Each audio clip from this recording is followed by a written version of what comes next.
Hey guys, welcome back to this webcast. Happy Friday. Hope you all are having a great day. Want to talk a little bit about, obviously we had game one of the NBA Finals on Wednesday night. The Heat got destroyed, to say the least. So, unfortunately. Game two tonight, Heat and Lakers. So, I want to talk a little bit about game two. In my opinion, what I think, went wrong in game one, what the Heat can kind of work on in game two to try and even out the series 1-1. So, let's jump right into it. All right, so in my opinion, for those of you that watched the game, I think the Heat started the game, really well. We built ourselves about a 10 or 13 point lead. I'm not sure. I forgot exactly which one. Somewhere around 10 or 13 point lead at one point with about 5.5 minutes left in the first quarter. So they started the game pretty well. They were aggressive, driving to the basket. Jimmy Butler was getting, his close mid-range game. They were forcing, the extra pass to kind of get the ball, some easy baskets. And then they were kind of kicking it out. Once they started doing that, it opened up, the three-point game a little bit, and some guys were able to knock down some shots. So the game started out pretty well from there. And then once Miami built their 10 to 13 point lead, LA went on at one point a 75-30 run. Absolutely blew the game, off its top. Took control. Miami, couldn't hit the same shots that they were making in that early first quarter. Couldn't get those extra passes. Started turning the ball over a little bit. A couple injuries here and there kind of hindered that. Foul trouble, stuff like that. So the game started out pretty well. They were aggressive, and I think a couple of keys in how Miami could make game two more competitive throughout the game instead of just for the first few minutes. And how Miami could, in my opinion, have a chance to at least, maybe take a game or two to start, to make this more of a series, to at least try and even out the series 1-1. So, unfortunately for the Heat, Goran Dragic, Bam Adebayo, both are going to be doubtful for tonight's game. Goran might end up missing the whole series with this torn muscle in his lower leg, foot area. Bam Adebayo injured his shoulder in game one, so they're both doubtful. So guys need to step up if Miami wants any shot of winning game two and even making game two more competitive than game one, just on the offensive side. Guys like Tyler Hero, Duncan Robinson, Kendrick Nunn, who hasn't seen a lot of playing action in the playoffs so far, but in the regular season he started a lot of games. He was a huge boost for us, second in the rookie voting. So he's gonna have to step up and produce in his role now that Goran is out. Derek Jones Jr. is going to have to step up a little bit and be a good, substitute for us, for some of these guys.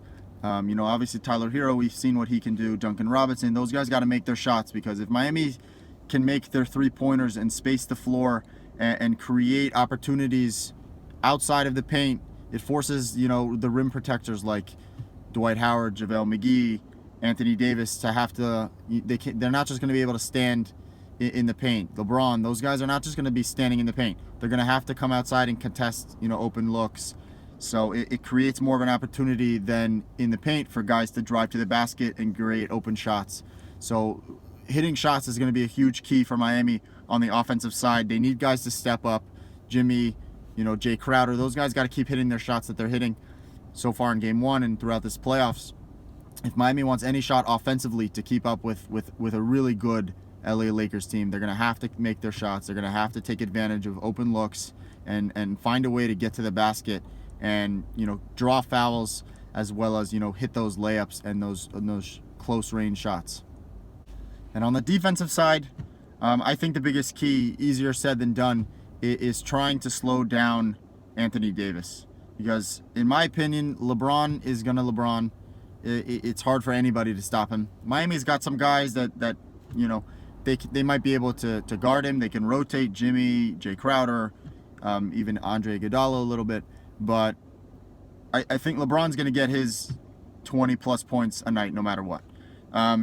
The thing that I think the Heat need to do is find a way to slow down Anthony Davis. Because if Anthony Davis is putting up, I think he put up 34 in game one. If he's putting up numbers like that and LeBron's got his 25-plus, it's going to be tough. Games are going to look like game one if Anthony Davis is just unstoppable. And, unfortunately, Bam Adebayo's out, so that's going to be a huge hit for us.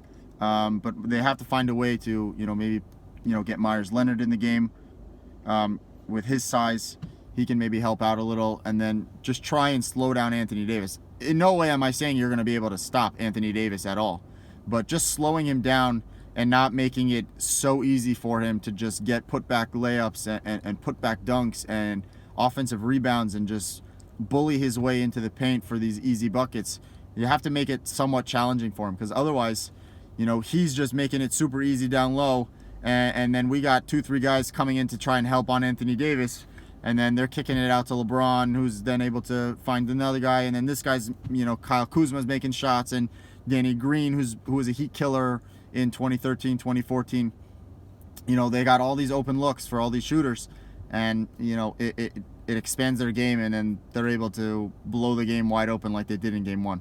So I think a huge key, which in no way, again, am I saying it is easy at all to slow down Anthony Davis, but I think if we could slow down Anthony Davis in game 2 and not make it as easy for him, not easy for him to just walk right in and get an easy bucket, and then you also have that option to pass and kick it out. I think if we could slow him down a little bit on the defensive side, it might make things a little bit easier for us to keep the game more manageable, and again, give us a chance to keep the game close and give us a chance to even pull out a win and even the series. All right, so those are my keys to tonight's Game 2 NBA Finals, Heat and Lakers. I'm hoping Miami can make those adjustments and find a way to win this game, even out this series 1-1, make it competitive. I'm looking forward to a good game. I hope Miami can pull it out, make the series fun and make the series interesting. But if they're not finding a way on the offensive and defensive side of the ball, things are going to be really tough. So, and this series could be over quick. So, they got to make those adjustments. And yeah, I'm looking forward to a good game. So hopefully we get a good one tonight. Thanks, guys, for tuning in to my Game 2 preview of the NBA Finals, Heat and Lakers. Make sure you make sure you subscribe, comment down below. Let me know what you think is happening in the series, who you think is going to win, how many games. Let me know your takes. Let me know your thoughts down below. And we'll see you at the next video. Peace.